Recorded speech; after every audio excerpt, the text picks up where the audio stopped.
BJP से अलग हुई जेजेपी यानी जननायक जनता पार्टी कितनी सीटों पर लड़ेगी चुनाव? क्या दुष्यंत चौटाला खुद मैदान में नजर आएंगे? दुष्यंत चौटाला के परिवार से कितने लोग लड़ सकते हैं लोकसभा का चुनाव? नमस्कार, मैं अंकित और आप देख रहे हैं हरियाणवी लाइव। आज की वीडियो में बात गठबंधन से अलग हुई जेजेपी यानी कि जननायक जनता पार्टी की करेंगे। आपको ये तो पता ही होगा कि पिछले 4.5 साल से बीजेपी यानी भारतीय जनता पार्टी जेजेपी के सहयोग से सरकार चला रही थी, लेकिन अब किसी कारणवश गठबंधन टूट चुका है और बीजेपी ने घोषणा कर दी है कि वो 10 की 10 सीटों पर अकेले दम पर चुनाव लड़ेंगे और बीजेपी के निशान पर यानी कि कमल के निशान पर ही 10 कैंडिडेट को उतारेंगे। ऐसे में देखने वाली बात यह है कि डिप्टी सीएम दुष्यंत चौटाला वाली पार्टी कितनी सीटों पर चुनाव लड़ेगी। लगातार कार्यकर्ताओं और बड़े नेताओं की मीटिंग हो रही थी, जिससे एक बात निकल कर आ रही है कि जेजेपी जो है 5 सीटों पर चुनाव लड़ सकती है। वह 5 सीटें हिसार, भिवानी, सिरसा, कुरुक्षेत्र और सीएम सिटी करनाल हो सकती है। इसमें सबसे ज्यादा फोकस वाली बात करनाल है, क्योंकि करनाल से पूर्व सीएम मनोहर लाल खट्टर चुनावी मैदान में है।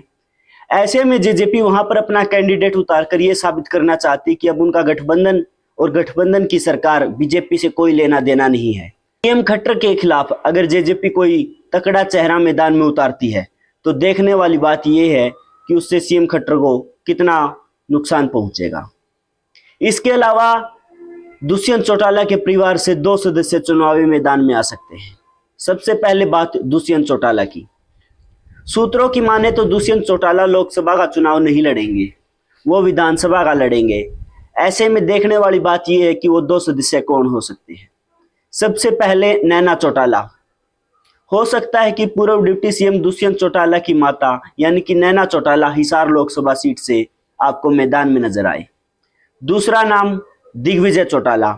दिग्विजय चौटाला जो है डिप्टी सीएम दुष्यंत चौटाला के छोटे भाई है और वो कुरुक्षेत्र सीट से मैदान में आ सकते हैं। आपको ये तो पता ही होगा कि जेजेपी जिस पार्टी से अलग होकर बनी थी, इंडियन नेशनल लोकदल, उस पार्टी से अभय चौटाला जो कि दिग्विजय चौटाला के जो है चाचा है, वो पहले से ही मैदान में है। ऐसे में चाचा भतीजा जो है आमने सामने होने के पूरे आसार नजर आ रहे हैं।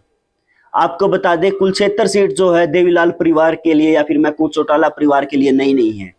इससे पहले 2004 में अभय चौटाला इस सीट पे चुनाव लड़ चुके हैं। उसके बाद 2019 में अभय चौटाला के पुत्र अर्जुन चौटाला भी इस सीट पर चुनाव लड़ चुके हैं।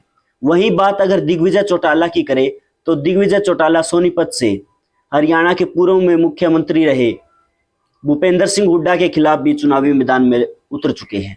यानी कि सबको इस सीट का भी अनुभव है और लोकसभा चुनाव का भी अनुभव है। और यहाँ पर पेच फंसते हुए इसलिए भी नजर आ रहे हैं क्योंकि दूसरी तरफ जहां गठबंधन कांग्रेस और आम आदमी पार्टी का चल रहा है, वहां से आम आदमी को सिर्फ यही सीट मिली है जहां से सुशील गुप्ता मैदान में है। ऐसे में इस सीट पर और मेन बात जो है गठबंधन के खिलाफ उतारना और सीएम खट्टर जो कि पूर्व में सीएम रह चुके हैं उनके खिलाफ उतारना। जेजेपी जो है जनता का विश्वास जो खो चुका है वो फिर से प्राप्त करना चाहती है और वो दिखाना चाहती है कि उनका किसी के साथ कोई साठगांठ नहीं है और वो अपने दम पर चुनाव लड़ रही है। और ऐसे में वो जनता से सहयोग और ज्यादा से ज्यादा सीटें जीतने का प्रयास कर रही है। ये वो बातें थी जो लगातार चल रही है और हमने आपको बताना उचित समझा।